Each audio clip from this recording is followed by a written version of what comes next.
यक्ष प्रश्न भनिन्छ। यक्ष प्रश्न भनेको के हो भने यक्षले युधिष्ठिरलाई अथवा पञ्चपाण्डवलाई गरेको प्रश्न हो।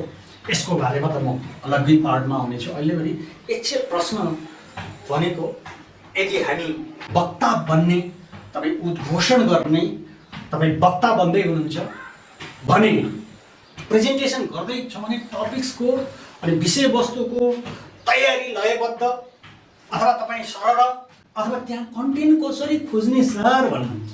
विषयवस्तु के गर्ने अलमल्ल भयो, विषयवस्तु नै शीर्षकै थाहा छैन केमा बोल्ने। मैले धेरै फेस गरेको विषयवस्तु आउने दर्शकमा हो, यसको बारेमा भन्नेवाला छु। कसरी आफ्नो विषयवस्तु तीखो, खारिलो अथवा तेजिलो, धार हतियार गतिलो नभएसम्म, मञ्च र गतिलो नभएसम्म गाड्दैन प्रसङ्ग थियो। के एकजना एकदमै कमजोर, अलिकति भनेको शारीरिक रूपमा कमजोर भएको मानिसले चाहिँ धेरै रुख काटेर चाहिँ पैसा पनि कमाउँछ। एकदम बलवान मानिस चाहिँ रुखै काट्दैन, पैसा एउटा दुईवटा भन्दा रुखै काट्न सक्दैन। के हो राज भन्दाखेरि ऊ चाहिँ दैनिक रूपमा आफ्नो हतियार बञ्चाउनलाई उद्यौन्थ्यो, उद्यौनी गर्थ्यो। त्यो कुरा पत्ता लगायो। मैले सर्टकटमा भनिदिइहालेँ कि हामीले आफ्नो बौद्धिकता तिखार्नलाई, इन्टेलेक्चुअल जुन बौद्धिकता हुन्छ नि त्यसलाई तिखो बनाउनको लागि बौद्धिक त हुनै पर्यो। वक्ता प्रश्नोत्तर बुद्धिको कुरा त हो, विचारको कुरा त, विचार प्रश्न सम्प्रेषण गर्ने त हो नि। त्यो नै मान्छे अल्मलिरहेको हुन्छ, मासमा गयो, मञ्चमा गयो, भाषण अब स्पिच दिएर केमा बोल्ने केमा बोल्ने अलमल्ल हुन्छ। त्यो अलमलबाट बाहिर आउनको लागि 6वटा प्रश्नको बारेमा म भन्न गइरहेको छु। कृपया पुरै भिडियो हेर्नुहोला, अन्तसम्म हेर्नुहोला, लाइक कमेन्ट सेयर गर्न नबिर्सनुहोस्। म डाक्टर अनन्त केसी यहाँहरूलाई आजको महत्त्वपूर्ण प्रेजेन्टेसन, आर्ट अफ प्रेजेन्टेसन यानि कि कलाका लागि 6वटा प्रश्न म सरस्वती भनेको छु। सबभन्दा पहिला वाट, यसलाई 5WH and 1H पनि भनिन्छ। कृपया पुरै ध्यान दिनुहोस् है। 5WH 5वटा WHबाट सुरु हुन्छ र 1H भनेको 1 चाहिँ Hबाट सुरु हुन्छ। नेपालीमा 6 क यो मिडियाको क्षेत्रमा व्यापक उपयोग हुने कुरा हो र मैले तपाईँलाई टपिक्स अथवा तपाईँको विषयवस्तुमा निखारता ल्याउने एउटा सेक्रेट भन्दैछु।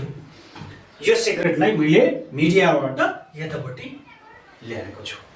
नम्बर 1 वाट अथवा व्हिच, कुन चाहिँ वस्तु के हो, द म्याटरको बारेमा, द म्याटर थिङ्स, म्याटर वस्तु के का बारेमा छ।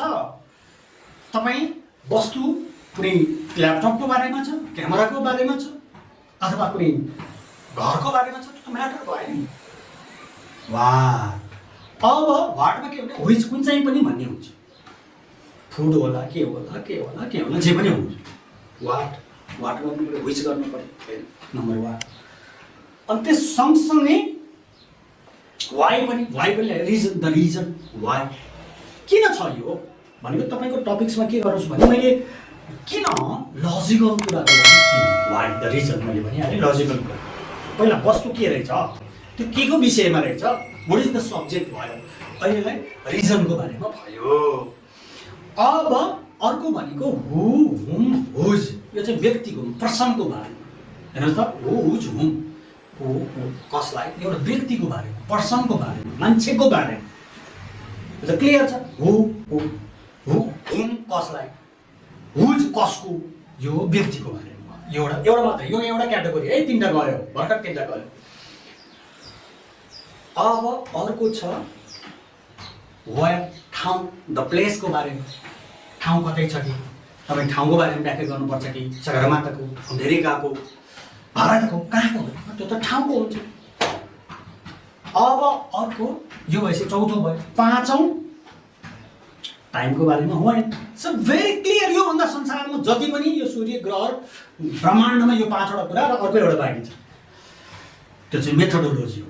त्यो चाहिँ कसरी, हाउ, मैले 1H भनेको थिएँ नि, हाउ। यो 6वटा प्रश्नको उत्तर नै हामीले खोजेको संसार हो। अब के चाहियो तपाईँलाई? आफैले प्रश्न गर्नुहोस्, विषयवस्तु त तयार भइहाल्यो। तपाईँ कसलाई, मान्छेको बारेमा गर्नुहोस्, मान्छेको बारेमा हुम, हुज। मैले फेरि पनि दोहोऱ्याउन चाहन्छु, फेरि वस्तुको बारेमा, मान्छेको बारेमा, ठाउँको बारेमा, समयको बारेमा।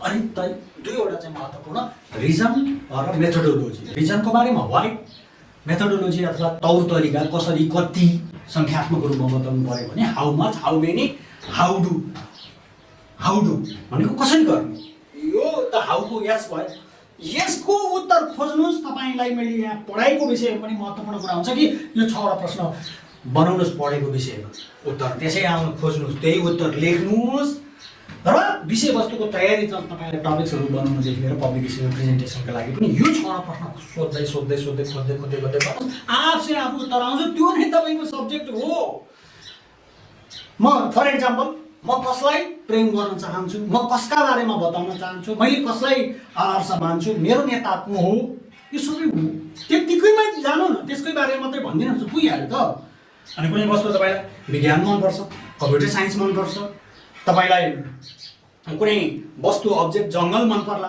सकिहाल्यो त अनि होइन ठाउँको बारेमा अमेरिकाको बारेमा लेख्ने हो काठमाडौँको बारेमा लेख्ने हो कि तपाईको गाउँको बारेमा लेख्ने हो सकिहाल्यो अनि समयको बारेमा तपाईले इतिहासको बारेमा व्याख्या गर्नु पर्यो भने समय तपाईको लागि कुन वर्ष महत्त्वपूर्ण छ वैशाख 12 को व्याख्या नकारात्मक दिन भन्ने हो कि तपाई सफल भएको दिनलाई मान्ने हो कि लोकतन्त्र प्रजातन्त्र दिवसलाई मान्ने हो कि अब टाइमको बारेमा अनि यो छोडै लगाएर त तपाई विद्वान हुनुहुन्छ एउटा नै मात्रै व्याख्या गरेको तपाईलाई त्यसैले यो टपिक्स निर्माण गर्न विषयवस्तु तयार गर्न तपाईलाई पढाइको एक्जामलाई पनि मद्दत गर्ने कुरा एउटा छ कको बारेमा यसलाई एक्छ प्रश्न भनेर यतापट्टि महाभारत त धेरै महत्त्वपूर्ण कुरा छ म अर्को च्याप्टरमा अर्को सेसनमा कुनै बेला भन्ने छु अहिलेलाई पनि तपाईको जीवन धन्य बन्न तपाई बुद्धिमान बन्न तपाई इन्टेलेक्चुअल बन्न तपाईका टपिक्सहरु विषयवस्तुहरुलाई खार्न यो 6 वटा प्रश्नको उत्तर खोज्नु 6 वटा प्रश्नमै गइरहनु साथीहरु तपाई विद्वान बन्नुहुनेछ भन्ने भनाइ गर्दै कृपया यहाँको माया ममता र मूलको तपाईहरुलाई चाहिँ